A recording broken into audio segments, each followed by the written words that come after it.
రాత్రి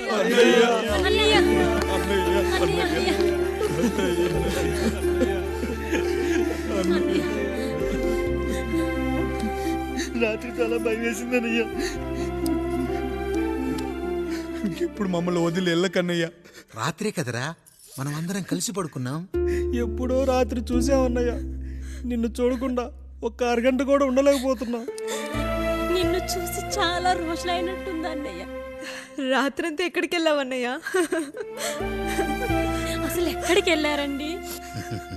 ఇంట్లో దోమలు కొడుతున్నాయని అలా పక్కనే ఉన్న గడ్డివాం దగ్గర పడుకున్నా. మన రత్తాలు వాళ్ళ ఆయన ఊళ్ళో లేడంది. సరే అని తను తోడుగా తీసుకెళ్ళా.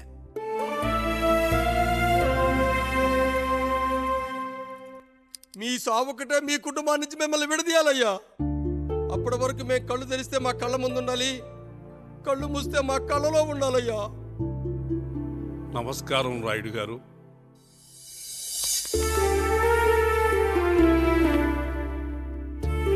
నమస్తే. ఏం జడ్జి గారు ఎప్పుడొచ్చారు? ఇప్పుడే. రాయుడు గారు, మీ కుటుంబం గురించి వినడమే గాని ఇప్పుడే చూస్తున్నాను. ఒక్కసారి మీ కుటుంబ సభ్యుల్ని నాకు పరిచయం చేయండి రాయుడు గారు. వాళ్ళు నా తమ్ముళ్ళు.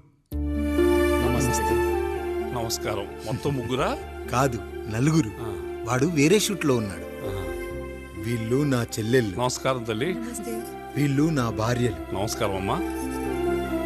వీళ్ళు నా బంధువులు. నమస్కారం. నా జీవితంలో ఎంతో ముఖ్యమైన, ఆ, ఇష్టమైన, ప్రాణమైన ఆ. మరో మనిషిని మీకు పరిచయం చేయాలి. ఆవిడే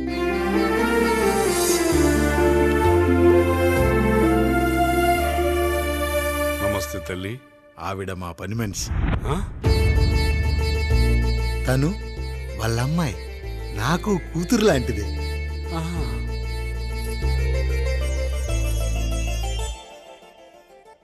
ఆ ఫోటోలోని వ్యక్తి ఎవరమ్మా? మీ ఆయన?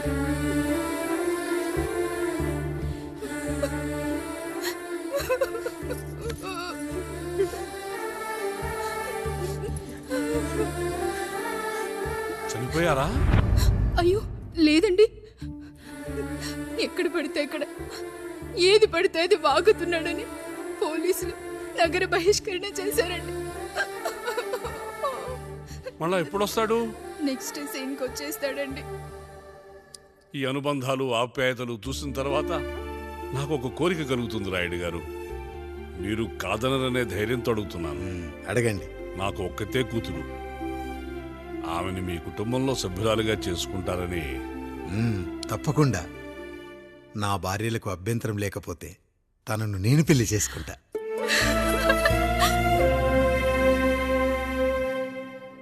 అయ్యో, మీరు పొరపాటుగా అర్థం చేసుకున్నారు. మీ పెద్ద తమ్ముడికి ఇచ్చి చేస్తారని.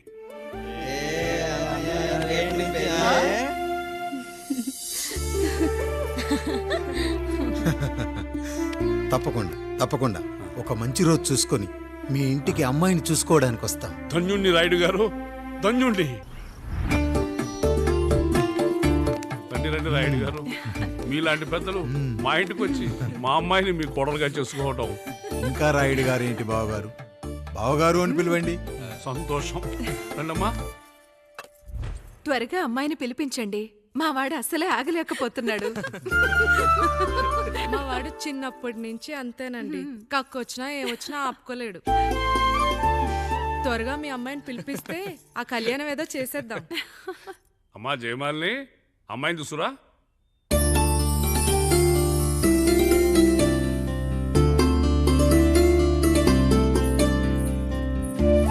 కూర్చోమ్మా.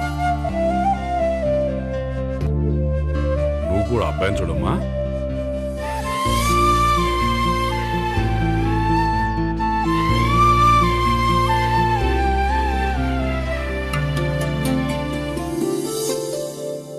మా అమ్మాయి అని చెప్పుకోవడం కాదు కానీ అసలు ఈ కాలపిల్ల కాదు బావగారు. రాత్రంతా బయట తిరిగినా కోడి కుయ్యకు ముందు ఇంటికి వచ్చేస్తుందండి. మళ్ళా ఊరంతా నిద్రలేగిస్తే తప్పుగా అనుకుంటారు కదా. తను తిరిగే స్నేహితుల్లో పచ్చి తాగుబోతులు, తిరుగుబోతులు ఉన్నారు. కానీ ఆ విషయాన్ని తన మనసులోనే పెట్టుకుంటుంది కానీ స్నేహితుల గురించి ఎప్పుడూ చెడుగా చెప్పింది లేదు బావగారు. దీని చిన్నప్పుడే నా భార్య కారు డ్రైవర్తో కలిసి పక్క సందులోనే కూరగాయల మార్కెట్కి వెళ్ళి తప్పిపోయారు. అప్పటి నుంచి ఎంత వెతికించినా మా డ్రైవరు కనపడలేదు, నా భార్య దొరకలేదు.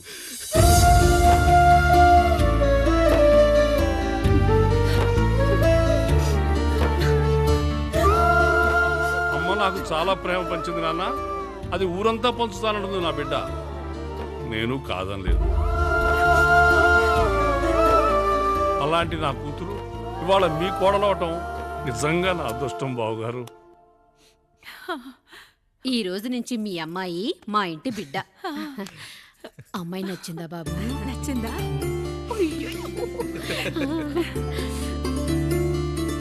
వాడికేం తెలుసు అన్నయ్య గారు, చిన్న పిల్లాడు. ఇప్పటికీ ఆకుని చెవులో పువ్వుని నోట్లో పెట్టుకొని తిరుగుతూ ఉంటాడు.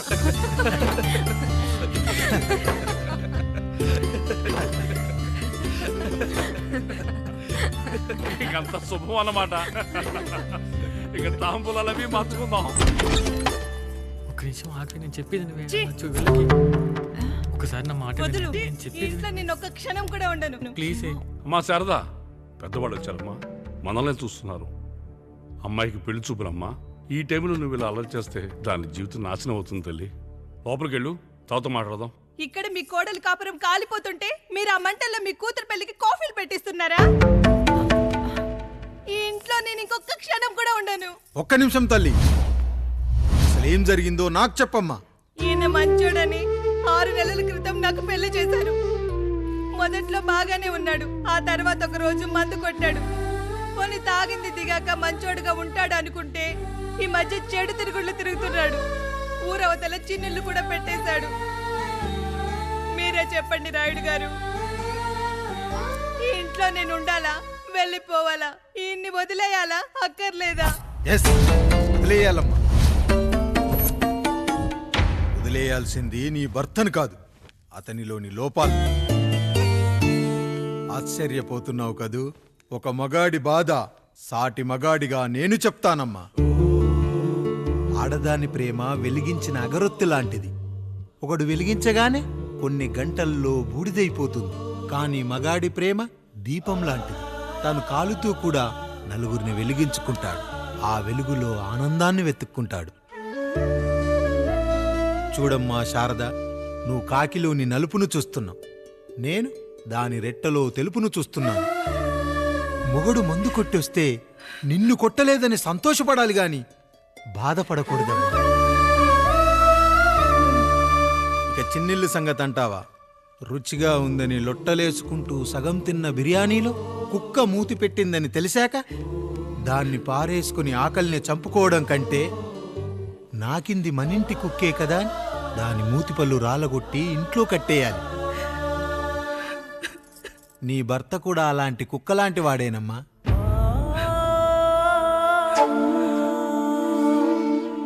ఆడదానికి వయసొచ్చాక 3 ముళ్ళేసుకొని 90 ఏళ్ల జీవితం గురించి కలలు కంటుంది.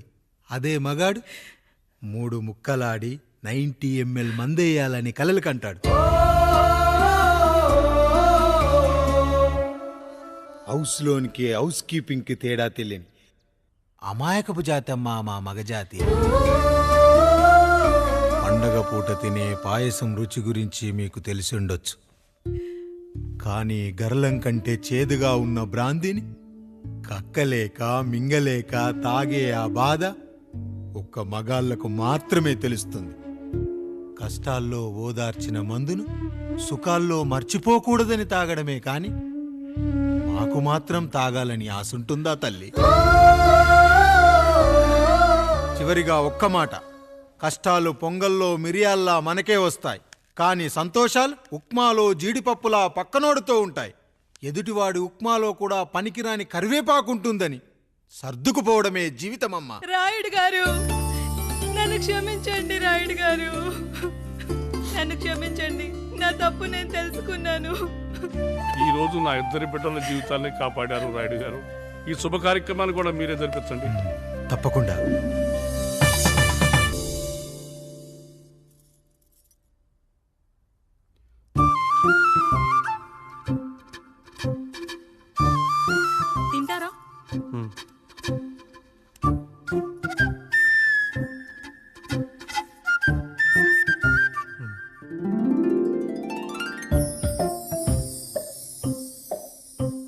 ఫస్ట్ టైమా?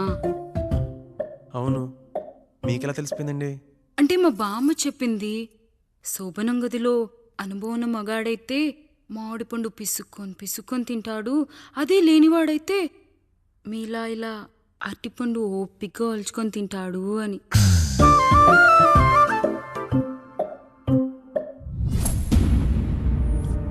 ఏంటవి? అవేంటో తెలీదా? ఫ్రెండ్స్కి పెళ్ళని చెప్తే హ్యాపీ బర్త్డే అనుకొని బెలూన్స్ ఇచ్చారు, ఫీల్ అవుతారు కదా అని 4 అక్కడ కట్టాను.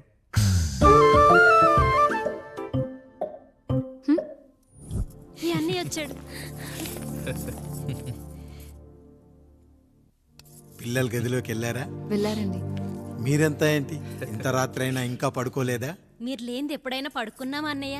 అందరం కలిసే కదా పడుకునేది మావయ్య. సరే సరే, అందరం పెద్దోడి గదిలో పడుకుందాం. ఈరోజు వాడి శోభనం కదా, అసలే కొత్త. పక్కనుంటే ధైర్యంగా ఉంటుంది. పక్క నుండి దగ్గరుండి జరిపిద్దాం, పదండి.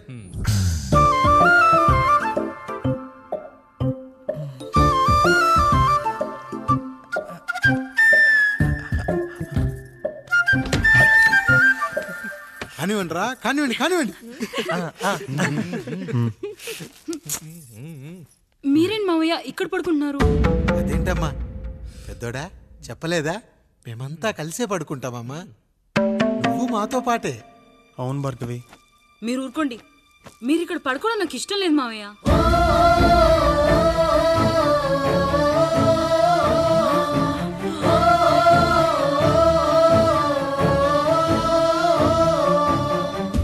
అదేంటమ్మా అలా అంటావు? ఎన్నో చూశాం, ఎన్నో చేశాం. దుక్కి దున్ని కోత కోయకుండానే ఈ విత్తనాలన్నీ మొలకొచ్చాయంటావా తల్లి? అవన్నీ నాకు తెలీదు మావయ్య, మర్యాదగా బయటికి వెళ్ళండి.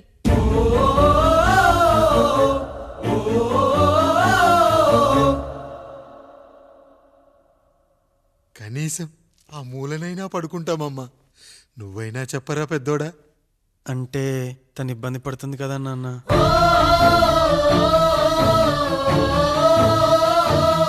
నువ్వు కూడా ఏంట్రా, పిల్లలేదో ఆశపడుతున్నారమ్మా.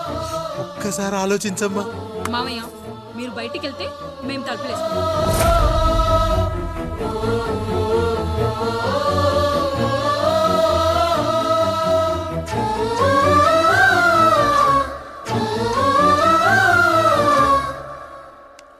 వేసుకోండి అమ్మా, వేసుకోండి, తలుపులు వేసుకోండి.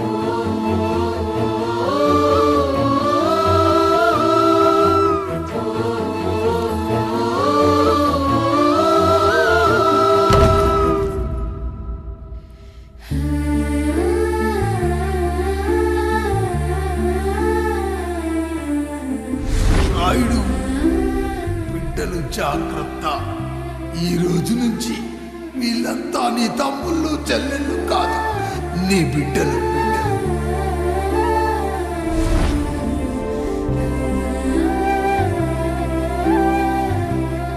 జానకి, ఏమండి?